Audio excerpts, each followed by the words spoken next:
दोस्तों, भारतीय रेलवे उत्तर प्रदेश में लगातार नई नई ट्रैक बिछाने का काम अलग अलग रूटों पर करती जा रही है। भारतीय रेलवे लगातार रूट सर्वे करती जा रही है और धीरे धीरे सभी रूटों पर काम आपको देखने को मिल रहे हैं। और आने वाले दिनों में जो भी रूट अभी रेल कनेक्टिविटी से वंचित है उत्तर प्रदेश के, उस रूट पर भी आपको बहुत जल्द काम देखने को मिलने वाले हैं। कुछ रूट ऐसे हैं जो कि प्रस्तावित है और उस पर काम आपको आगे चलकर देखने को मिलने वाले हैं। उस पर बहुत जल्द फंड भी रेलवे द्वारा आवंटित यानी कि पैसे का आवंटन उस रूट पर आपको बहुत जल्द देखने को मिलने वाले हैं। आज के वीडियो में मैं आपको उत्तर प्रदेश के एक ऐसे रूट के बारे में बताने वाला हूं जो कि एक दो नहीं बल्कि कई रूटों को कनेक्ट करने वाली है और साथ में 112 गांव के लोगों को इस रूट से फायदा मिलने वाले हैं। तो कौन ऐसा रूट है जिस पर रेलवे वर्क शुरू करने जा रही है, साथ में वहाँ उस रूट के लिए कौन कौन से काम किए गए हैं और कौन कौन से काम अभी रेलवे द्वारा किए जा रहे हैं। इस वीडियो के अंदर मैं आपको उस रूट के बारे में फुल डिटेल जानकारी देने वाला हूँ। तो दोस्तों, अगर आप चैनल पर नए हैं तो चैनल को सब्सक्राइब कर लीजिए और वीडियो अच्छा लगे तो वीडियो को लाइक जरूर कर दीजिएगा। चलिए इस डिटेल वीडियो को शुरू करते हैं। उत्तर प्रदेश के पूर्वांचल क्षेत्र को केंद्र सरकार की ओर से एक बड़ी सौगात मिली है। सरकार ने गोरखपुर, मऊ, वाराणसी और प्रयागराज को जोड़ने वाली एक नई रेलवे लाइन को मंजूरी दी है। इस परियोजना से न सिर्फ इस शहर के बीच कनेक्टिविटी बेहतर होगी बल्कि रास्ते में आने वाले 112 गाँव की तस्वीरें भी बदल जाए। करीब 81 किलोमीटर लंबे इस रेलवे लाइन के रास्ते में 12 नए स्टेशन बनाने का प्रस्ताव रेलवे बोर्ड द्वारा तैयार किया गया है। प्रस्तावित स्टेशन में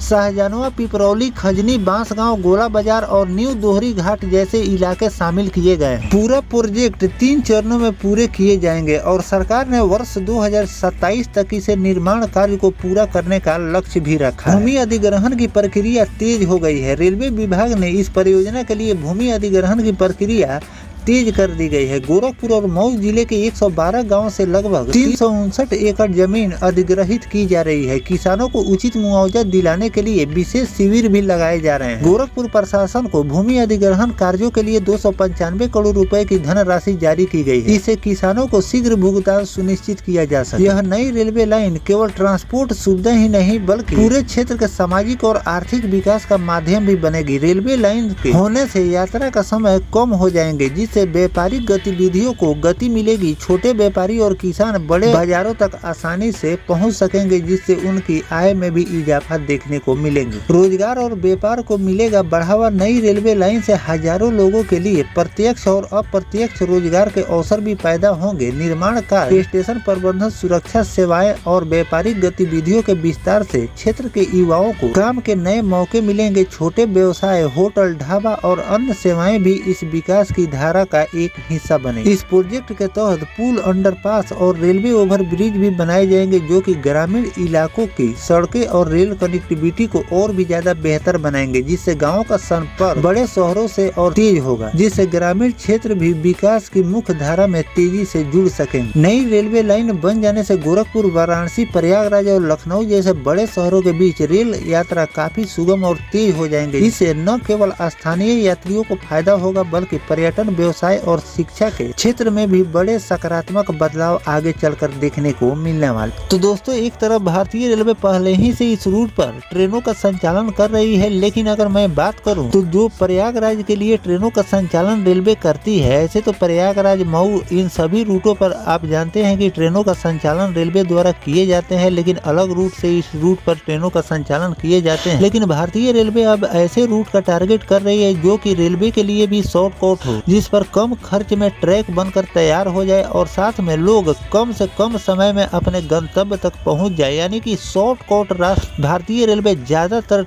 रूटों पर तैयार कर रही है, जिससे कम से कम समय में लोगों का यात्रा पूरा हो और रेलवे के ईंधन की भी कम खपत हो, साथ में मेंटेनेंस में भी रेलवे को कम खर्च आए। तो इन सब बातों को ध्यान में रख भारतीय रेलवे लगातार शॉर्टकट रूट तैयार करती जा रही है, जो कि बाईपास रूट के नाम से भी बोला जा सकता है। कई रूट के बारे में मैंने आपको बताया भी है कि भारतीय रेलवे कई रूट पर बाईपास लाइन तैयार कर रही है। इससे होता क्या है कि मेन लाइन पर अगर किसी भी प्रकार की कोई त्रुटि आ जाए तो भारतीय रेलवे का परिचालन यानी कि ट्रेनों का संचालन लगातार निर्बाध होता रहे और लोग अपने समय से गंतव्य तक पहुंचते रहे। तो इन सब बातों को ध्यान में रखकर रेलवे अलग अलग रूटों पर नए ट्रैक बिछाने का काम कर रही है। इस रूट के बारे में भी मैंने आपको पूरी जानकारी दे दी है कि 2 साल के अंदर में ये भी रूट बनकर पूरी तरह से कंप्लीट हो जाएंगे, जो कि रेलवे के लिए भी एक वैकल्पिक मार्ग होगा। साथ जिन लोगों को आज तक रेल कनेक्टिविटी नहीं मिला है उन लोगों को भी एक नया रेल कनेक्टिविटी मिल जाएगी। तो इस पर जो भी नया अपडेट रेलवे द्वारा आएंगे वो भी जानकारी मैं आपको लगातार देता रहूंगा। फिलहाल जो भारतीय रेलवे इस रूट पर 81 किलोमीटर नई रेल लाइन बिछाने जा रही है, इस पर आपकी क्या राय है कमेंट सेक्शन में जरूर बताइए। मिलते हैं किसी नेक्स्ट टॉपिक कोई नई जानकारी के साथ, तब तक अपने भाई को दीजिए इजाजत। जय हिंद, जय भारत, वंदे मातरम।